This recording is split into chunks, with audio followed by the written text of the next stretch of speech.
নমস্কাৰ মৰমৰ শিক্ষাৰ্থীসকল, মই প্ৰণৱে ইউটিউব চেনেল ফৰ এডুকেশ্যনৰ অন্য এটা ভিডিঅ'লৈ তোমালোক সকলোকে স্বাগতম জনাইছোঁ। মৰমৰ শিক্ষাৰ্থীসকল, আজি মই তোমালোকৰ মাজলৈ লৈ আহিছোঁ হায়াৰ ছেকেণ্ডাৰী ছেকেণ্ড ইয়াৰৰ এগ্ৰিকালচাৰ এণ্ড হৰ্টিকালচাৰ নম্বৰ বিষয়টোৰ unit number 2 session 5 cultivation of ক্ৰচেণ্ড্ৰা।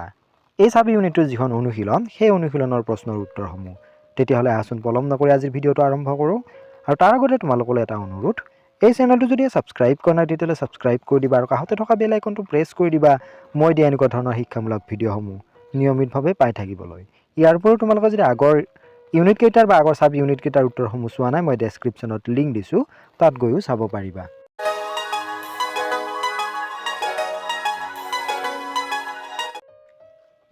খালী ঠাই পূৰণ কৰা। কুৱেশ্যন নম্বৰ 1, ক্ৰচেণ্ড্ৰাক সাধাৰণতে ডেছ বুলি জনা যায়। ইয়াৰ খালী ঠাইত হ'ব ফাৰ ক্ৰেকাৰ প্লাণ্ট বা ফটকা ফুল গছ। প্ৰশ্ন নম্বৰ 2, ক্ৰচেণ্ড্ৰাৰ এটা অধিক উৎপাদনশীল জাত হ'ল ডেছ। ইয়াৰ খালী ঠাইত হ'ব লক্ষ্মী। প্ৰশ্ন নম্বৰ 3, প্ৰতি হেক্টৰত ক্ৰচেণ্ড্ৰাৰ বীজৰ প্ৰয়োজনীয় পৰিমাণ হ'ল ডেছ। ইয়াৰ খালী ঠাইত হ'ব 2.0 পৰা 2.5 কিলোগ্ৰাম। প্ৰশ্ন নম্বৰ 4, ট্ৰিপ্লইড ক্ৰচেণ্ড্ৰাৰ বংশবৃদ্ধি ডেছৰ দ্বাৰা কৰিব পাৰি। ইয়াৰ উত্তৰটো হ'ব গ্ৰাউণ্ড লেয়াৰিং। 5 নম্বৰ প্ৰশ্ন, ৰোপণ কৰা ডেছ দিনৰ পিছত ক্ৰচেণ্ড্ৰাৰ ফুলিবলৈ ধৰে। ইয়াৰ খালী ঠাইত হ'ব 70 পৰা 75 দিন। 6 নম্বৰ প্ৰশ্ন, ক্ৰচেণ্ড্ৰাৰ ফুলৰ ডেছৰ প্ৰতি সংবেদনশীল। ইয়াৰ খালী ঠাইত হ'ব ইথিলিন। বহু বিকল্পী প্ৰশ্ন। কুৱেশ্যন নম্বৰ 1, ক্ৰচেণ্ড্ৰা ডেছ পৰিয়ালৰ অন্তৰ্গত। Option A Asteraceae, B Rosaceae, C Acanthaceae, D Iridaceae. ইয়াৰ শুদ্ধ অপশ্যন হৈছে চি একান্থেচি। প্ৰশ্ন নম্বৰ 2, তলত দিয়াবোৰৰ ভিতৰত ক্ৰচেণ্ড্ৰাৰ উৎপত্তি স্থান কোনটো?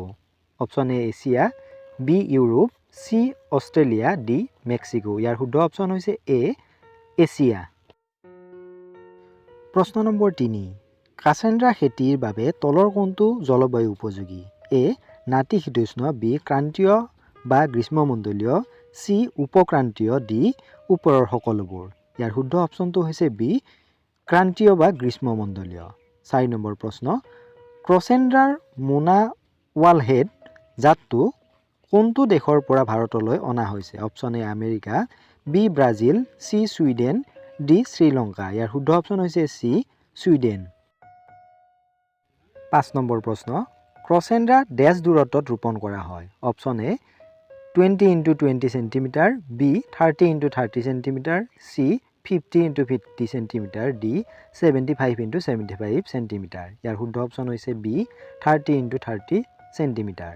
6 নম্বৰ প্ৰশ্ন, ক্ৰচেণ্ড্ৰা ফুলৰ সতেজ হৈ থকাৰ সময় হ'ল ডেছ।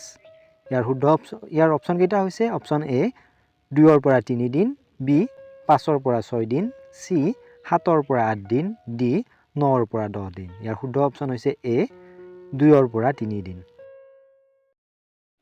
চি বিষয়ভিত্তিক প্ৰশ্ন উত্তৰ। প্ৰশ্ন নম্বৰ 1, ক্ৰচেণ্ড্ৰা ফুলৰ গুৰুত্ব কি? উত্তৰটো হৈছে ক্ৰচেণ্ড্ৰা ফুল, যাক সাধাৰণতে ফাৰ ক্ৰেকাৰ ফ্লাৱাৰ বা কমকাম্বৰম বুলি জনা যায়। ই হৈছে দক্ষিণ ভাৰতীয় পৰম্পৰা আৰু ক্ৰান্তীয় ফুল খেতিৰ এক গুৰুত্বপূৰ্ণ ব্যৱসায়িক মুকলিৰ ফুলৰ ফচল। ইয়াৰ উজ্জ্বল কমলা আৰু চেমন ৰং, পাতল ওজন আৰু দীৰ্ঘদিন সতেজ হৈ থকাৰ ক্ষমতাৰ বাবে ই অতি আদৰণীয় বা গুৰুত্বপূৰ্ণ।